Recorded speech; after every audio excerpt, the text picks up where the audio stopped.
जहां दो स्कूलों में बम की धमकी मिली है। सेंट थॉमस और सेंट स्टीफेंस स्कूल में बम की धमकी मिली है। इन स्कूलों को बम से उड़ाने की धमकी मिली है, जिसके बाद दिल्ली पुलिस का बम निरोधक दस्ता, डॉग स्क्वाड और फायर ब्रिगेड की टीमें मौके पर पहुंच चुकी हैं।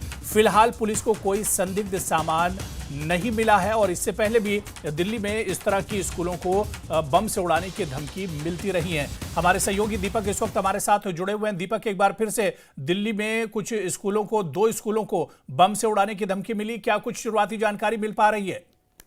देखिए, ये जो घटना आई है आज सुबह की है। उसके बाद दिल्ली का द्वारका इलाका है, द्वारका जिला जिसका सेक्टर 19 इलाका है, जहां पर एक स्कूल है सेंट थॉमस।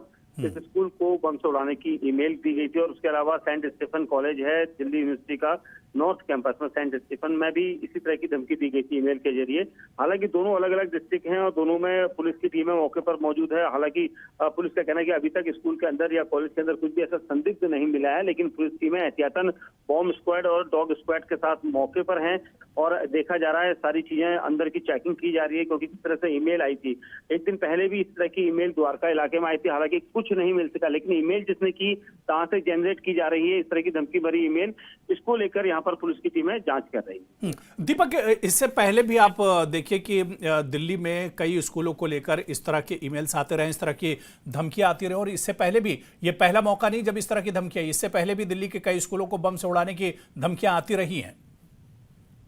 देखिए, बिल्कुल निश्चित तौर पर इससे पहले भी हमने देखा था दिल्ली में कई स्कूल से 100 से ज्यादा स्कूलों को धमकी आ चुकी थी और उसके बाद पुलिस की इन्वेस्टिगेशन लगातार जारी थी। कई बार विदेशी नंबरों से या विदेशी जो नेटवर्क होता है उसका इस्तेमाल करके ये सारी चीजें की जाती हैं। आज की डेट में जिस तरह की ईमेल आई है, पुलिस का कहना है कि इसको बारीकी से इन्वेस्टिगेट किया जा रहा है, कहाँ से ये ईमेल जनरेट की गई थी और इसका जो मेन सोर्स है उसका पता लगाया जा रहा है। और शायद ये भी इसी तरह की हॉट कॉल्स होंगी, क्योंकि जानबूझकर पैनिक ना हो इसको लेकर पुलिस खासा यहाँ पर ध्यान रख रही है और इसी जरिए यहाँ पर सारी चीजें यहाँ पर चेक की जा रही है। लेकिन पुलिस का कहना है कि जल्द ही इसका पता लग जाएगा कि ये मेल किसके जरिए यहाँ पर भेजी गई। चलिए, बहुत बहुत शुक्रिया दीपक, हमारे साथ जुड़ने के लिए, तमाम जानकारी